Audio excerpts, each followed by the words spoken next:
तो credit policy में आधे % ब्याज दर की बढ़ोतरी की गई है, रिपो हाइक की गई है। इसके अलावा जीडीपी का अनुमान 0.2% FY23 के लिए कम कर दिया गया है। एक बहुत ही सधी हुई पॉलिसी एक चैलेंजिंग टाइम्स में है, जिसमें 6 सदस्यों में से 5 ने इस बात की तस्दीक की कि आधे % की बढ़त की जाए। पॉलिसी स्टेटमेंट में काफ़ी ऑप्टिमिज्म है। गवर्नर साहब ने बताया कि मॉनसून ठीक है, अब तक कोई दिक्कत नहीं है, खरीफ की फसल डिसेंट है, इंपोर्ट भी स्ट्रांग है, लेकिन साथ साथ हमारे अंदर की जो ग्रोथ है, डोमेस्टिक ग्रोथ इनसाइड की, वो भी इम्पोर्टेंट है। कैपेक्स बहुत तेज़ी से चल रहा है। एफपीआई का नेट इनफ्लो बढ़ा है $7 बिलियन से। रूरल डिमांड पिकअप कर रही है।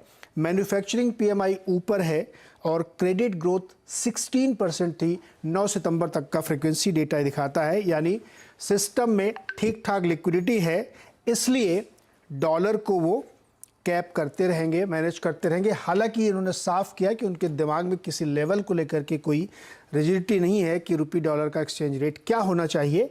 समय के हिसाब से जुडिशियस यानी परिस्थिति और डेटा के हिसाब से फैसला किया जाएगा। लेकिन बाजार की उम्मीदों के मुताबिक आधे % की बढ़ोतरी की और बाजार ने इसको पसंद किया।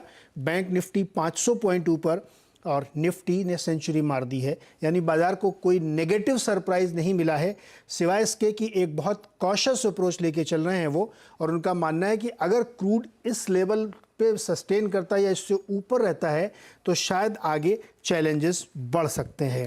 हमारे साथ जो मेहमान है बातचीत करने के लिए, उनको आपका परिचय करा दूं। सुनील सुब्रमण्यम सर तो हमारे साथ जुड़े हुए हैं, डीके जोशी जी हैं, आशीष चतुर्मोता, लक्ष्मी अय्यर, प्रकाश दीवान और उसके साथ स्टेट बैंक के मैनेजिंग डायरेक्टर अश्विनी तिवारी हमारे साथ जुड़ेंगे। जोशी सर, एक्सपेक्टेड लाइन पे हम लोगों ने बातचीत की थी, आवाज एमपीसी में आपने कहा था कि आधे % की बढ़ोतरी, बड़ा कॉशियस अप्रोच इन्होंने रखा है। फर्स्ट रिएक्शन क्या है आपका सर? देखिए, बहुत जैसा कि आपने कहा, ये बहुत ही सधी हुई पॉलिसी है। इन्होंने आरबीआई गवर्नर जब शुरू किया तो उन्होंने ग्लोबल एनवायरनमेंट की बात की, जो कि बहुत ही ज्यादा रिस्की है। डोमेस्टिक ग्रोथ मोमेंटम अच्छा है, पर इन्फ्लेशन का अभी भी खतरा बना हुआ है। तो इस एनवायरनमेंट में जो 50 बेसिस पॉइंट रेट हाइक किया है, ये दो चीजें की तरफ टारगेट करता है। एक तो ये महंगाई जो डोमेस्टिकली अभी बनी हुई है ऊपर, उसको ब्रॉड बेस होने से रोकेगा आगे।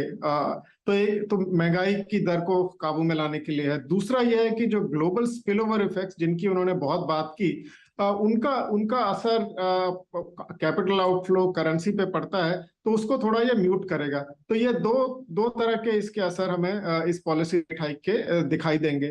तो ओवरऑल मैं ये कहूंगा कि ये बिल्कुल इस समय ये एक्सपेक्टेड था।